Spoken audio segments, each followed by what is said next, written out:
My dad once told me that all good stories start with, "So there I was." So, am I about to tell you a good story?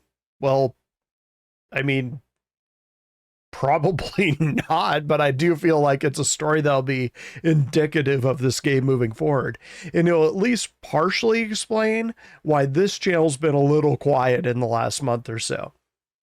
So, there I was. A couple months ago, Cordova on CKA, which is Canadians Kick Ass, a fun sister org, and actually the first one to slide under the Carnival's big tent. Check them out. I mean, check the Carnival out too, but if we're not your bag and you're Canadian, I suppose, check out CIKA. They're a fun group. Where was I? Right. So Cordova of CKA reached out to me and said that a much larger org had reached out to him to join in a big multi-org battle. Now, people who have been subbed to this channel for a while probably know now that I used to run a pretty big org in another combat game and had for over a decade. I burned out on it and wanted to do something different in Star Citizen, just something less military, more industrial, and a lot less regimented. Call it a big experiment to see if an idea like a UN of small orgs banding together for mutual protection and support could even work. Because of that, in Star Citizen, I largely leaned away from these big multi-org combat events. But since, at the time, 4.7 was still a ways away and people were doing the usual Star Citizen patch cycle thing of migrating over to other games while waiting for the new content to drop, I thought this might be a fun little distraction for the Carnival, with the added bonus of giving the Carnies, most of whom are industrial rather than combat, and definitely leaning more towards PvE than PvP, a taste of what would likely be happening in the next couple years as player counts kick up and the game becomes broader. It was also an excellent example of the principles behind the formation of the Carnival. Just because we were a neutral industrial org absolutely didn't mean that a more competitive PvP-oriented org couldn't just easily destroy us and take everything we mined, salvaged, or made. Cool village, bro! Boom! And there goes months of work. So yeah, I knew exactly what I was getting into, and sure enough, watching the event organizers try to herd all the cats, something like, I think it was 10 orgs of varying size and experience, was exactly the kind of cluster you'd expect it to be, hammering out the rules, locations, and all of that. Thankfully, for my part, as the leader of a smaller org, I just told them the Carnies would run logistics for our side, which is kind of the heart of the personality of our org anyways. Because of that, I could sit back and just listen to what the idea was. Our part was pretty simple, just get the stuff they asked for where they needed it. What stuff they needed and all that jazz was really up to them. Since the main organizers were both German and I was way over on the left coast of the US, most of the meetings ended up being during my working hours. Thankfully, we had a representative in the room, and being allied with CKA, well, we knew it was going to happen. There was some questionable choices made in the planning, things I would have done differently, but then again, this wasn't my event, and the overall design and thought that went into it was really good. The event was going to take place in 3 phases. The first was going to be on Shadowfall, on Bloom and Nyx, which was probably the first questionable thing, honestly, because if you don't know, Shadowfall is a location that's run by Xenothreat, who you can't ally with, and they constantly respawn there. So whomever was defending Shadowfall in the event would also have to constantly be on their toes, popping Xenothreat NPCs appearing suddenly out of monster closets. It's not really a threat, especially not for an experienced PvP and org, but it's certainly annoying. Also, the turrets didn't seem to be working on the servers that we tested it, but that was kind of a luck of the draw depending on the server. The controls on all the phases were pretty tight, but especially so in this first phase. any ground vehicle was fair game, as was any FPS weapon. But to keep the action focused on the ground, air vehicles were extremely limited. Basically a Starfare attack working as a gunboat for either side, and a couple fighters to work as escorts and possible bombers. They are limited to size 3 bombs. On that note, no bomb larger than size 3 was allowed, so no A2s clearing the whole site. Dropships are fine, as both sides would be spawning from select nearby stations and flown in, which was kind of a penalty for dying. You'd have like a 3-minute cooldown at least, just flying from one spot to the other. But the dropships, when they came back to the AO, they weren't allowed to engage in combat. Drop off the troops, drop off a vehicle or 3, and then leave. They couldn't just loiter around in the fight. One side was defending and one side would attack. Whichever side had the most people in the select building at the end of the 2 hours won. So, pretty simple. In Phase 2, that was way out in space, and each side was allowed 1 Indris and 1 Polaris, and each side was allowed only 1 of those ships each. Because of Phase 3, you were only allowed to disable the Idris, not destroy it. Another questionable choice, but again, I wasn't the organizer, so it was just kind of fun to watch the rules get negotiated out. Beyond the limitation of the Polaris and the Idris, anything goes. Because the winning condition outside disabling the Idris was which side had the most medium-sized ship left over at the end of the 2 hours, it meant that it made more sense to bring medium ships to the fight than little things like fighters, or even bigger ships like a Perseus. Phase 3, and this is why you wanted to leave the Idris alive, would be raiding the Idris of the losing side. So an FPS battle, basically streaming into the Idris. All pretty fun, and as the date approached, it became clear that it was going to butt up against the release of 4.7. So there was a lot of studying the PTU to see what would change in the new patch, which loadouts were effective and obsolete and so on. As the day approached, sure enough, the patch dropped on Thursday and the event was on that Saturday. The Carnies spent our Friday fly day, which is why there wasn't a live stream this last Friday, loading up C2s with mostly Storm AAs and Ballistas, as had been requested by the PvP orgs. But I decided to pop in a couple Tonks and a regular Storm, as well as a Centurion. I just had a feeling those missiles were going to be going fast and they'd be running out. All loaded, we spent Friday flying them over to Starlight, our designated spawn station, so they'd be ready to go when the event started early in the morning on Saturday. All set, we kicked off to sleep. The event was due to start at 9 a.m. sharp Pacific Standard Time, but many of the Carnies, actually more than expected, double what was expected, showed up and trickled in right around 8 o'clock or 8:30. And we sat at the menu and waited, and waited, and waited. As an hour passed, I began to remember what organizing and running these kinds of big events was like and why I burned out on them. Even so, people were getting antsy and we waited for any word from the organizers. At around 10:30, I got invited into the leadership team speak. Since the Carney role in this whole thing was pretty simple, I mostly just stayed quiet and let them do their thing. A little after 11 o'clock, again, this was supposed to start at 9, and we were finally added into the super group in the game to be dropped into a particular server. It looked like a pretty good turnout with close to 70 or maybe 80 people on each side when it was all said and done.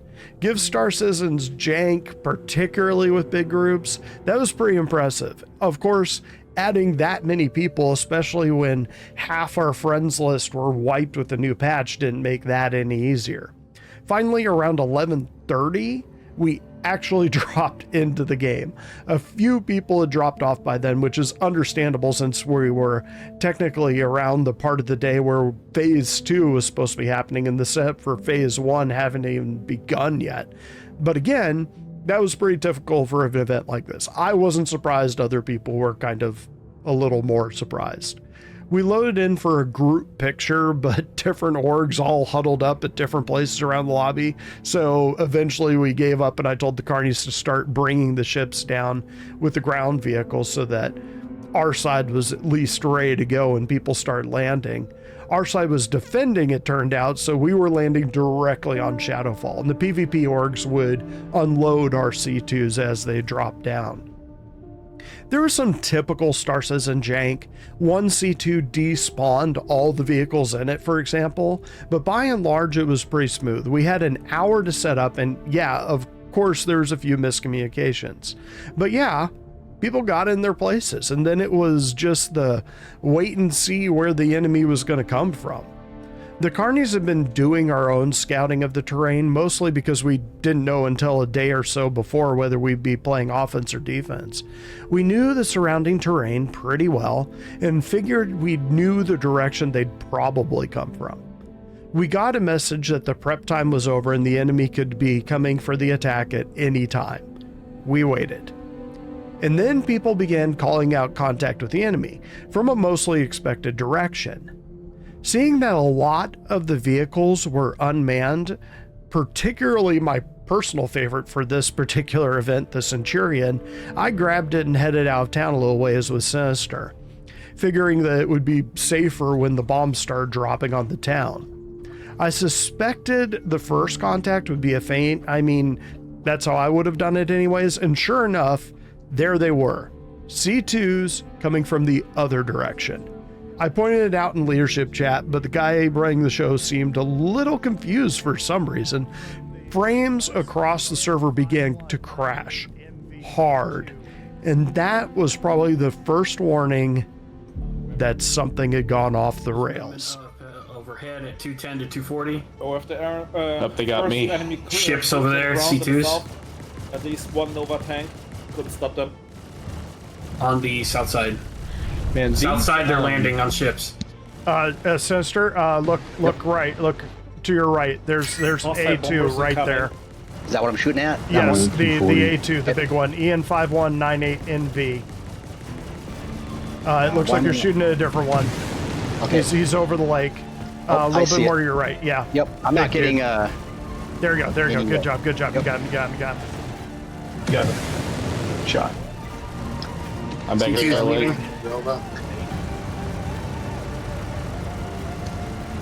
Are they allowed to bring A2s? That's. I don't know, they're dropping. Are they allowed to bring A2s? I thought those weren't allowed. South. Wow, this thing's jumping. Yeah, Cordova, be careful. They dropped the cluster of bombs next to all those Storm AAs. Is there a bomb dropping out of this thing, or I what's think going you're on? probably doing one left. Or Dawn, sorry.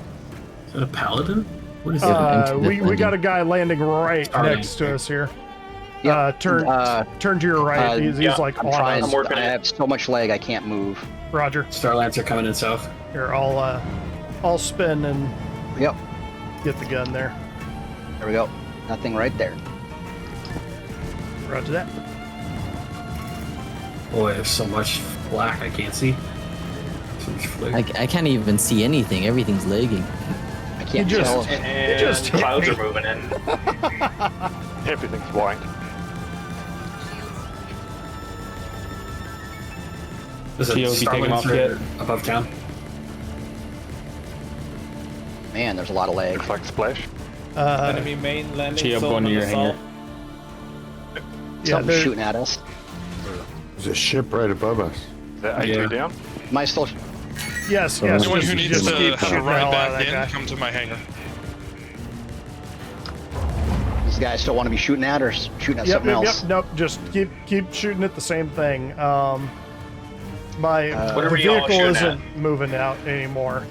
I'm not shooting. Are we damaged? I don't think so. You might be out of rounds. Oh god. Oh no. everything's- They killed the turret. They killed the turret. All right, Okay. bail. There's a lot going on south. A lot of explosions. Am I running out of here? Yeah. Yep. Or he's jumping Yep. this pole Get onto the out. side of Oh man, there's so much lag. I can't. hold into the elevator. It's the freight elevator. Man, I don't like this Storm AA. It doesn't lock onto anything. You got to, Little if you've got the side cross section, you have to ping, and then you'll be able to lock them. I was using the EM ones that they demanded we get for them. Yeah. They're using an Idris. What? Oh, something blew up. Yeah, several There's an Idrises. Idris. Something blew up. There's Something 3 flying. Idrises. There are 3 Idrises in the AO. Something blew up on the ground. Oof. There you go. What was that? Internet here with 6 enemy down. Idrises. They are not part of the event. They want to destroy the Yeah, I event. see that 3 a laser. They, yeah, we have a non-event group join attacking us.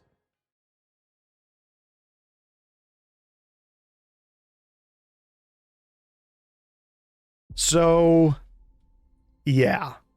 The event was raided by an org that was a rival to presumably one of the big German orgs.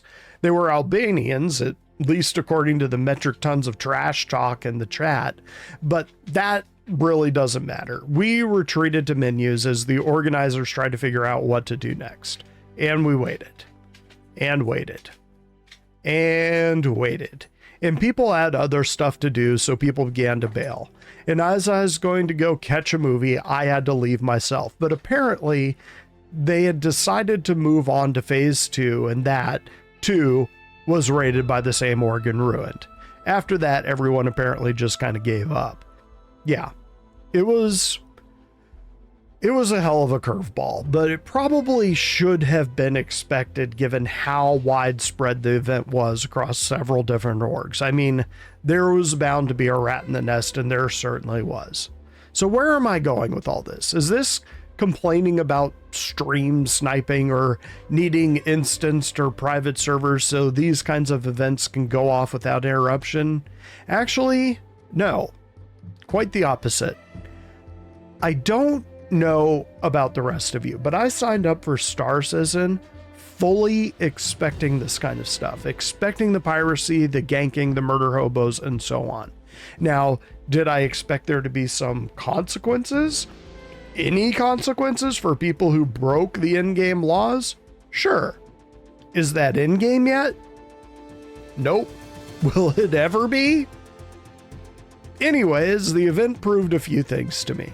The first is that the Carnival, which is a neutral org that kind of works like a United Nations for small orgs to group up, move around the verse together, share resources and protection and coordinate, it's a good one. More than that, it looks like it'll be 1000% necessary as this game develops further.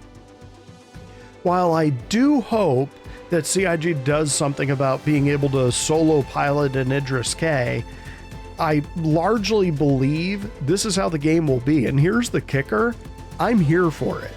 I wanted a life simulator space game, an everything game. And CIG, for their part, is at least trying to deliver that. But the universe they've created and are creating is much more Mad Max than Star Trek. And we've known that would be the case for a long while.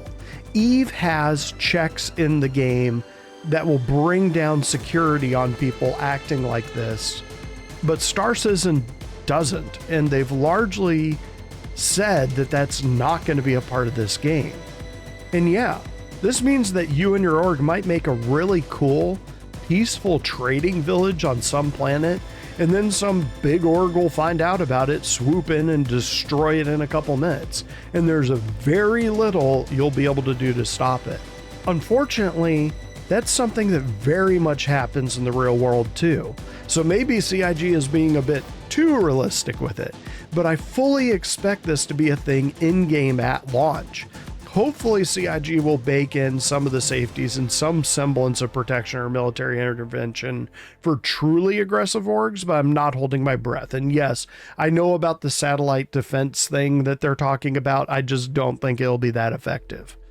From the early days, I saw this coming. While the Carnival will probably have a few bases, trade stops scattered here and there across the verse, the idea is that we're a traveling fleet, much like our namesake. Travel system to system, stay for a bit, push on when we've seen the sites, done the stuff, or agitated the locals. If anything, this has solidified my thought that this idea is a good one. I just think that any org, especially the big ones that are building those huge bases on the ground, are just asking for this kind of assault. And not even from rivals, but from solos who will just charge in with an Idris K and ram the whole thing, destroying what will probably be months of work in a couple seconds, especially when Maelstrom's active and we have base destruction and everything. I don't really see how CIG can counter that. And it is part of the game world that they're creating. It's by design. Again, I'm here for it and I'm planning for it. I suggest if this game is for you, you do the same. Be good to each other. Stay safe out there. Catch you next time.